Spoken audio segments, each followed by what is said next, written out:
Voici la correction de l'exercice 9 de géométrie repérée. C'est la première fiche que je vous ai distribuée. Alors dans cet exercice, on a la figure suivante. La première question, c'est quelle est la nature du triangle AB. Lorsqu'on le regarde, ABC, pardon, il a quand même franchement l'aide d'être rectangle en A. Alors il faut le démontrer à l'aide de la réciproque du théorème de Pythagore. Donc il nous faut calculer les trois longueurs, BC, AB et AC, pour voir si BC carré, ça fait AC carré plus AB carré. Alors, on calcule donc BC carré en premier. Pardon, BC, pas BC carré. BC carré, on verra après. Donc BC, qui fait, je rappelle la formule une seule fois, après on l'utilisera. XC moins XB au carré, plus YC moins YB au carré. Et ensuite on lit racine carrée de l'abscisse de C qui fait 6 moins l'abscisse de B qui fait moins 1 au carré, plus l'ordonnée de C qui fait moins 2, moins l'ordonnée de B qui fait 2 au carré.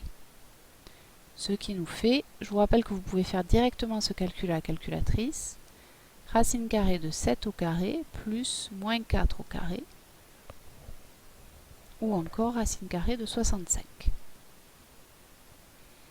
À présent, il nous faut aussi calculer la longueur AB.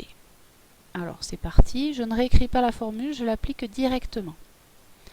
Dans les premières parenthèses au carré, nous avons l'abscisse de B moins l'abscisse de A, c'est-à-dire moins 1, moins 2. Les abscisses, je vous rappelle, on les lit ici. Au carré, plus l'ordonnée de B, je vais allonger ici, moins l'ordonnée de A. L'ordonnée de B qui fait 2, moins l'ordonnée de A qui fait 4 au carré.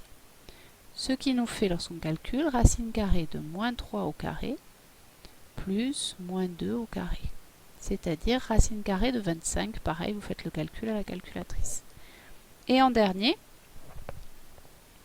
non pardon, racine carrée de 13, je dis une bêtise là. Racine carrée de 9 et 4. Donc racine carrée de 13, pardon. Et en dernier, donc la longueur AC, toujours pareil, même formule, racine carrée de abscisse de C moins abscisse de A au carré, c'est-à-dire 6 moins 2 au carré, plus ordonnée de C moins ordonnée de A au carré, c'est-à-dire 2 moins 4 au carré. Cela nous fait racine carrée de 4 au carré, plus moins 2,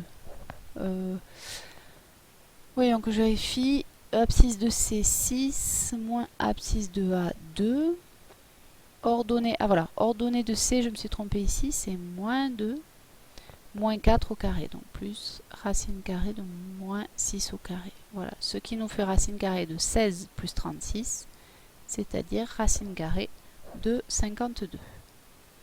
Reste à calculer pour utiliser la réciproque du théorème de Pythagore, BC carré, ça c'est pas trop compliqué, ça fait 65 puisque c'est racine de 65 au carré, donc 65. Et ensuite la somme AB carré plus AC carré, c'est-à-dire racine de 13 au carré, donc 13, plus racine de 52 au carré, c'est-à-dire 52, ce qui nous donne bien 65.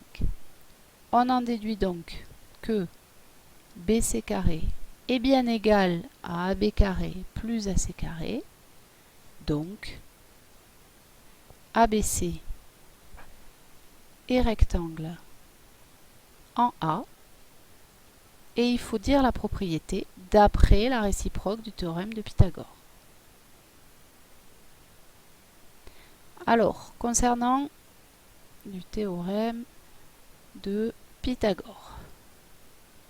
Concernant la rédaction, attention, c'est important ici de bien différencier les deux calculs, puisqu'on ne peut pas dire que c'est égal tant qu'on ne le sait pas. Donc ça, c'était la première question. Bien, pour la deuxième question, quel est le centre du cercle C? Eh bien, on connaît une propriété qui nous dit que si ABC est rectangle en A,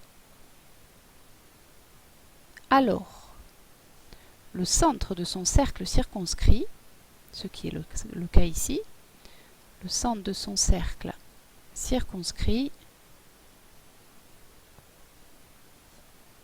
est le milieu de son hypoténuse.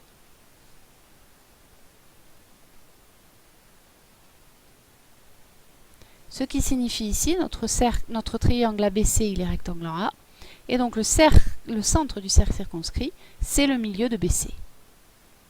C'est donc le milieu du segment BC. Et pour trouver le milieu du segment BC, on va l'appeler, je sais pas, on peut l'appeler K, ce point. Alors il est ici, hein, K, à peu près. Il n'a pas de nom, non, effectivement. Donc ce point K, eh ben, son abscisse, c'est xb plus xc sur 2. Toujours pareil, on écrit la formule une fois, et ensuite on remplace. C'est-à-dire moins 1 plus 6 sur 2. Autrement dit, 5 demi, ou 2,5, ce qui est la même chose. Il suffit de le vérifier, hein, sur la figure. Et son ordonnée, YK, eh bien c'est YB plus YC sur 2. Ça, c'est le cours qui nous le dit, puisque c'est un milieu. C'est-à-dire 2 plus moins 2 sur 2, c'est-à-dire 0 sur 2, autrement dit 0. Donc les coordonnées de K, c'est en abscisse 2,5 et en ordonnée 0. Attention à bien écrire les coordonnées d'un point. C'est comme ça qu'on les écrit, on vérifie, ça marche bien. Donc on a le centre de notre cercle. Il faut à présent trouver son rayon. Et bien, le rayon, c'est pas très compliqué. Si K c'est le cercle, le rayon, c'est la moitié du diamètre, la moitié de BC. Donc le rayon, c'est BC sur 2. Rayon égale BC sur 2. Et tout à l'heure, on l'a trouvé à la page précédente.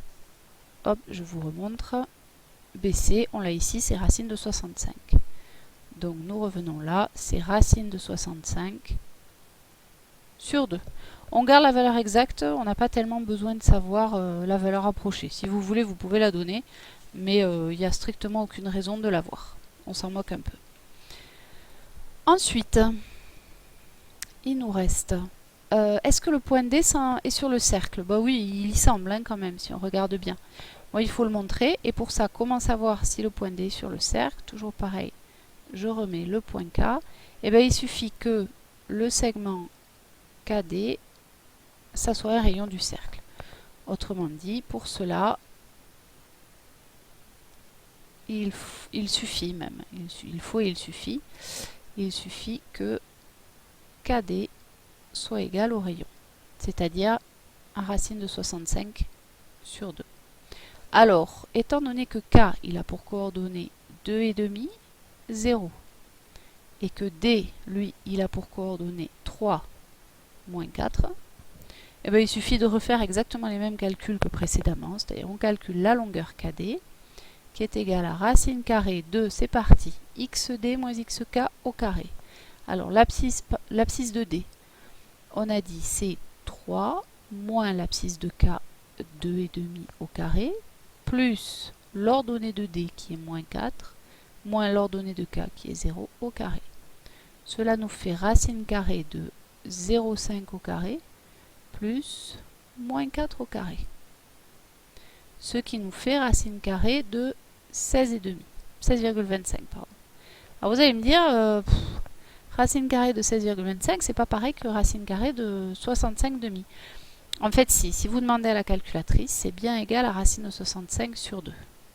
Maintenant, pourquoi est-ce que cette égalité est vraie? Je vais vous le montrer avec les règles de calcul sur les racines carrées. Regardez, racine de 65 sur 2. C'est pareil que racine de 65 sur racine de 2 au carré. Parce que racine de 2 au carré, ça fait 2. Non, je dis une bêtise, pardon. Je recommence. Sur racine de 2 au carré, mais à l'intérieur, sur racine de 4, quoi. Voilà, racine de 4, c'est 2.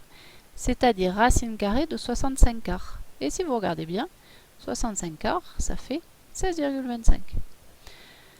Autrement dit, eh bien D appartient bien au cercle C. Il nous reste à présent la dernière question. C'est-à-dire trouver les coordonnées du point E et du point F. Hop. Alors, je vais effacer ça. Si on regarde bien, ce point et ce point F, qui sont les intersections du cercle avec l'axe des abscisses, on les trouve ici. Alors, on peut échanger les rôles de E et F, c'est pas très gênant. En tout cas, ce qui est sûr, c'est que leur ordonnée, aussi bien AE que AF, elle est nulle. En fait, il nous reste uniquement à trouver l'abscisse de ces deux points. Or, si on regarde bien, c'est un argument géométrique en fait. Si on part de K, il suffit juste de rajouter le rayon du cercle pour arriver jusqu'à F. Autrement dit, l'abscisse de F, eh ben, c'est l'abscisse de K auquel j'ai rajouté le rayon du cercle qui est de racine de 65 sur 2. C'est-à-dire 2,5 plus racine de 65 sur 2.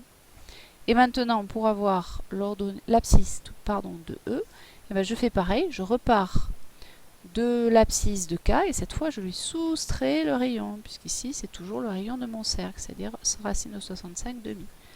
Donc c'est 2,5 moins racine de 65 demi. Alors évidemment, hein, tous ces résultats ils sont pas très beaux, mais c'est pas très grave, ça répond à la question. Et voilà, maintenant c'est terminé.